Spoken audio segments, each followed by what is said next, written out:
I stood there watching my husband slow dance with her for the fourth time. His family laughed at me. Her mother whispered I was too insecure. But what nobody knew, she wasn't his best friend. She was his sister-in-law. And the secret I was hiding would destroy their entire family tonight. Before this story gets crazy, and trust me, it gets wild, hit that subscribe button right now, because you're going to want to follow me for the aftermath. Drop a comment if you've ever been humiliated in public and had to keep your cool. Turn on notifications, because part 2 is coming, and it's even messier. Now buckle up, let's get into this. Let me take you back to the beginning, because you need to understand how I ended up in this situation. My name doesn't matter, but what matters is that I worked hard for everything I have.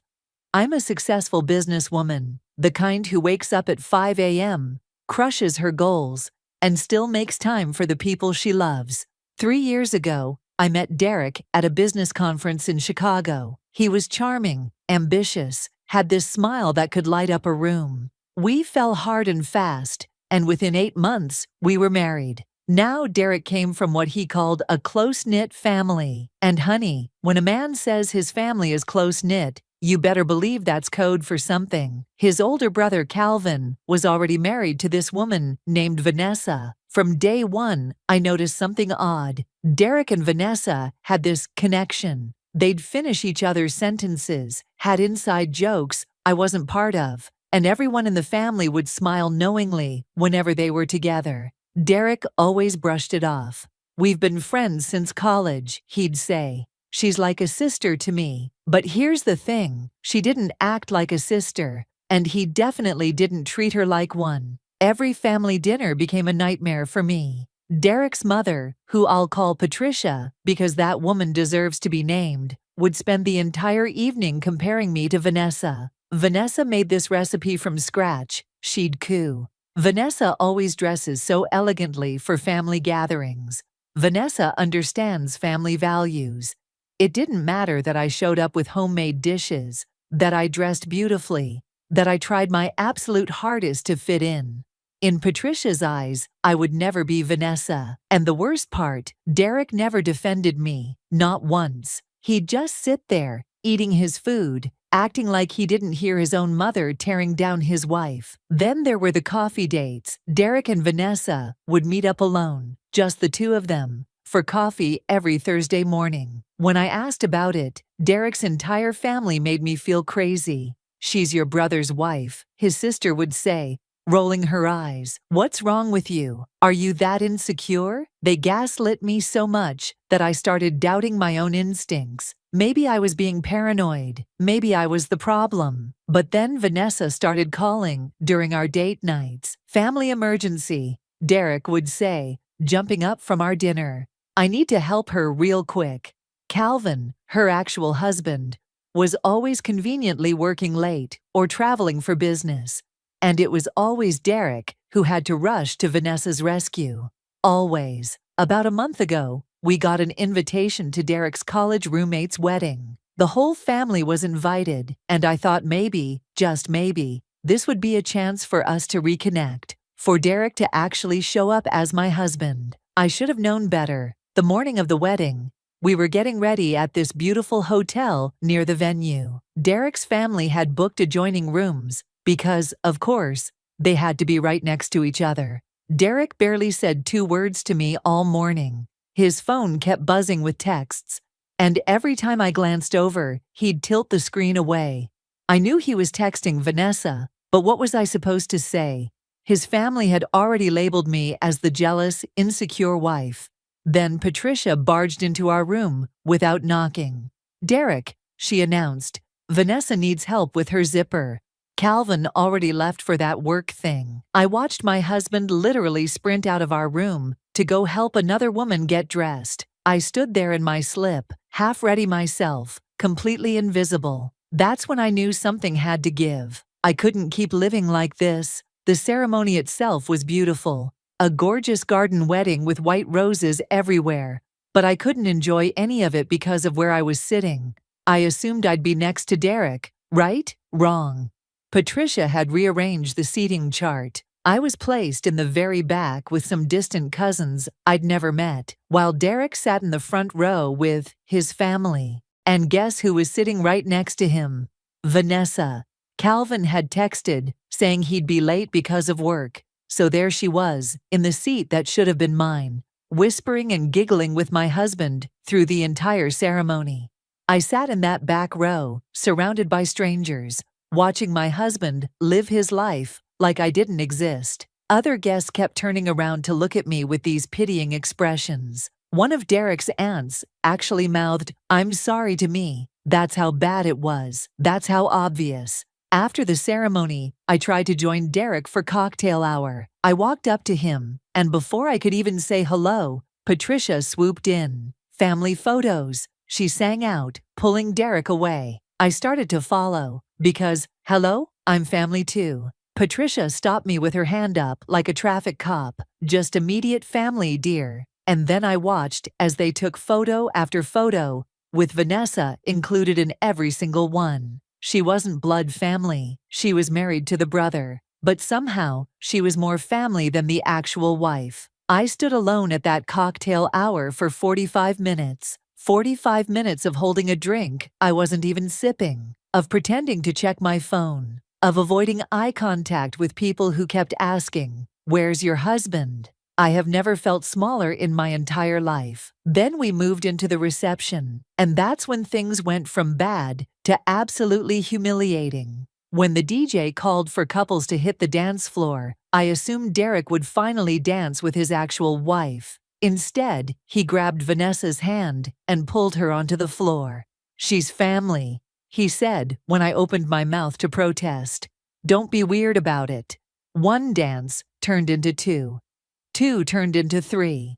By the fourth song, I wasn't even pretending to be okay anymore. They were laughing, reminiscing, and touching each other's arms in that familiar way that made my stomach turn. Patricia was sitting at the family table, beaming at them like a proud mother watching her children at prom. Calvin was outside on a work call, completely oblivious to what was happening on that dance floor. When Derek finally danced with me, one song, barely 3 minutes, he rushed through it like it was a chore.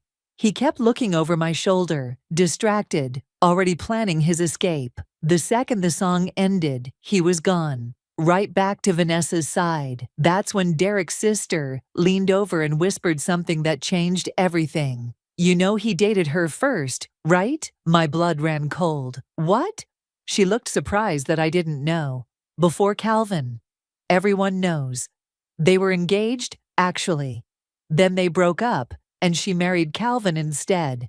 It's kind of a family secret, but not really because everyone knows." I excused myself to the bathroom because I thought I was going to be sick. My husband had dated his sister-in-law. They were engaged, and nobody thought to mention this to me. Not during our engagement, not during our wedding, not during 3 years of marriage. I locked myself in a stall and tried to breathe. That's when I heard someone come in and set their purse on the counter. Through the crack in the stall door, I saw it was Vanessa. She left her purse there and went into another stall, and her phone screen lit up with a text notification. I don't know what possessed me in that moment. Maybe it was 3 years of gaslighting. Maybe it was watching my husband choose her over me all night. Maybe it was just survival instinct. But I stepped out of my stall and I looked at that phone. The text was from Derek. "Can't wait to finally tell everyone tonight. This has gone on too long." My hands were shaking as I opened the phone.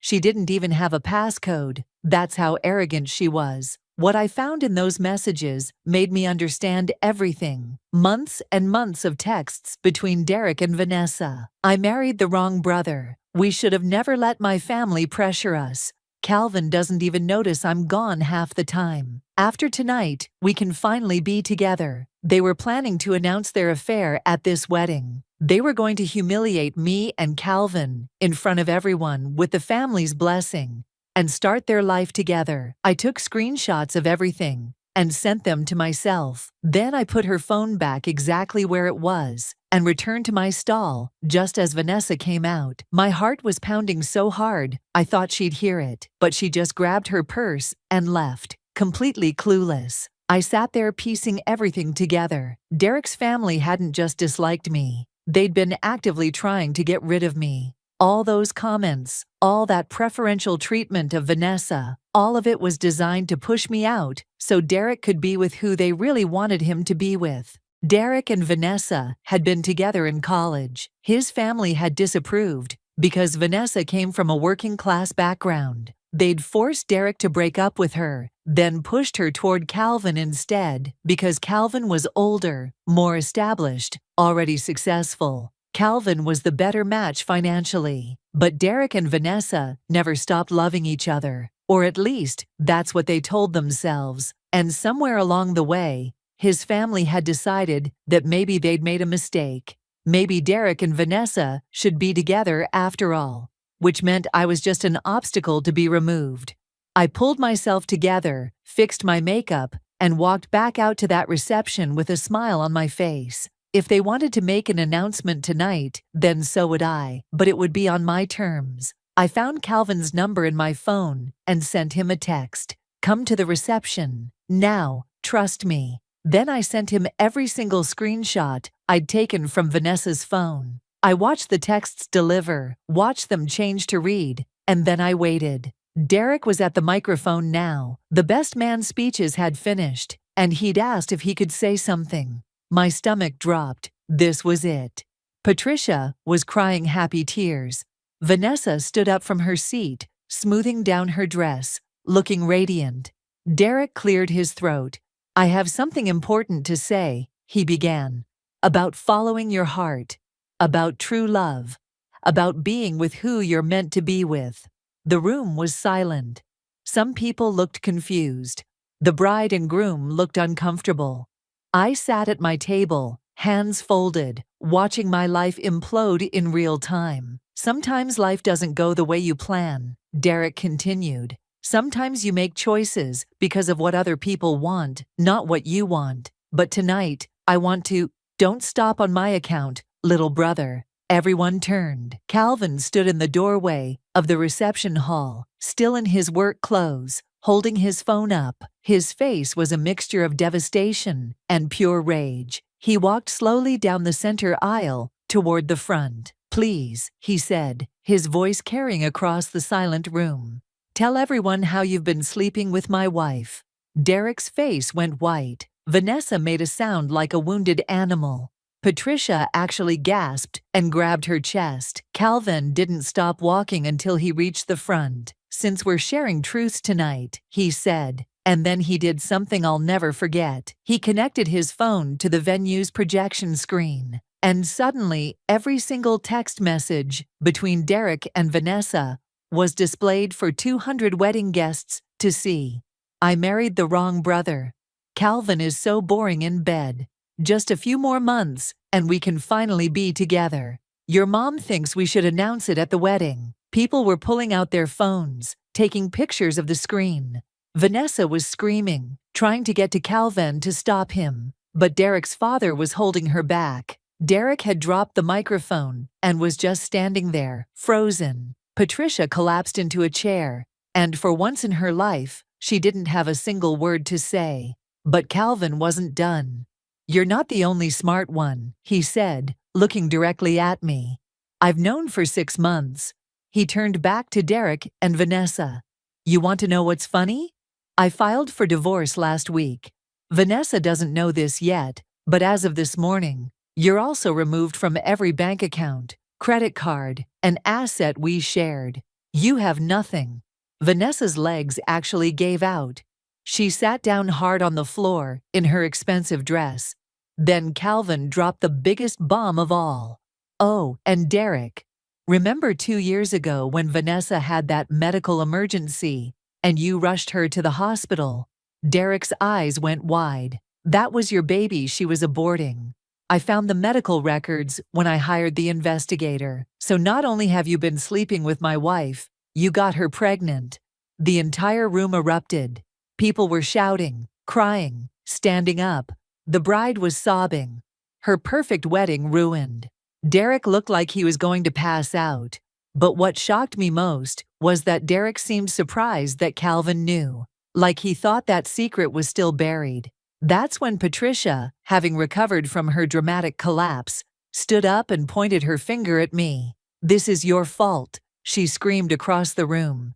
"If you'd just left quietly, like I told you to, none of this would have happened." The room went silent again. Even Calvin looked shocked. "What?" I said quietly. "I told you." Patricia was unhinged now, months of careful manipulation spilling out in her rage.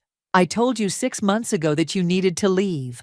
I've been trying to get rid of you since you walked into this family. You don't belong here. Derek belongs with Vanessa. I poisoned your food at family dinners. I spread rumors about you having affairs. I told Derek you were only with him for citizenship, even though you were born here. Everything I did was to make you leave, so my son could be happy." You could have heard a pin drop. Derek's father stood up, staring at his wife like he'd never seen her before. "You did what?" he whispered. But I wasn't interested in their family drama anymore. I stood up, walked calmly to where Calvin stood, and took the microphone from his hand. "Thank you all for coming to tonight's performance," I said, my voice steady. "I just want everyone to know that every confession, every admission, every word spoken tonight has been recorded on my phone." I held up my phone, still recording. "This will be very useful in court." I looked directly at Derek. "You know that inheritance from your grandfather? The $2 million that's supposed to come to you when you turn 35? Derek's eyes widened. He'd forgotten about that. "I had coffee with the estate lawyer last month. The will specifically states that money goes to you and your lawful wife. If you divorce me, or if it can be proven you committed adultery, that entire inheritance goes to charity. You just lost $2 million. I grabbed my clutch from the table. I looked at Calvin. "My lawyer will call yours. We have a lot to discuss." He nodded with something like respect in his eyes. I looked at Derek. "Enjoy your true love. I hope she was worth everything." I looked at Vanessa, still sitting on the floor. "By the way, that dress? Hideous." And finally, I looked at Patricia. "I hope every family dinner from now on is as uncomfortable as you made mine." I walked out of that reception hall in complete silence. 200 people watched me leave, with my head held high. I got halfway to the parking lot before I realized I forgot something. So I turned around, walked back in. Everyone was still frozen in place, and said one more thing. "Oh, and Derek, I'm keeping the house, the car, and the dog. You can have your mother." Then I left for real. The week after the wedding was chaos. Derek moved back in with Patricia because he literally had nowhere else to go. Vanessa moved back with her mother. Calvin and I met for coffee, and we laughed about how we'd both been playing detective for months without knowing the other one was doing the same thing. We decided to stay friends through this nightmare. Derek's family completely imploded. His sister stopped speaking to everyone. His father, who I'd always thought was just passive, actually asked Patricia for a separation. Turns out, he was tired of her manipulation too. The whole family fractured into pieces, everyone taking sides, everyone blaming everyone else. Derek also lost his job. His boss had been at that wedding, watched the whole thing unfold, and apparently, having your personal life exposed like that doesn't look great for someone in a client-facing position. 6 months later, I'm in a beautiful new apartment with a view of the city. I'm thriving at work. I've been going to therapy and rediscovering who I am outside of that toxic marriage. Calvin is doing well too. We grab coffee sometimes and laugh about how we dodged bullets. Derek texted me last week, just 2 words, "Can we talk?" I replied with 3, "No." And then I blocked him. Because here's what I learned. Some people will try to make you small so they can feel big. Some families will gaslight you into thinking you're the problem when really, you're just the scapegoat for their dysfunction. And sometimes, the best revenge isn't something you plan. It's just letting people expose themselves. I didn't destroy Derek's life. He did that himself. I just made sure everyone was watching when it happened. And that is how you turn humiliation into domination. If your jaw is on the floor right now, hit that like button. Subscribe because I have more stories about this messy family trying to crawl back. Comment, Revenge served. If you think I handled this right, or tell me what you would have done differently. Should I tell you about Patricia trying to apologize, or about Vanessa reaching out asking for advice? Let me know what you want to hear next. Remember, never let anyone's family disrespect you. Know your worth, protect yourself, and when they try to embarrass you, flip the whole table. See you in the next one.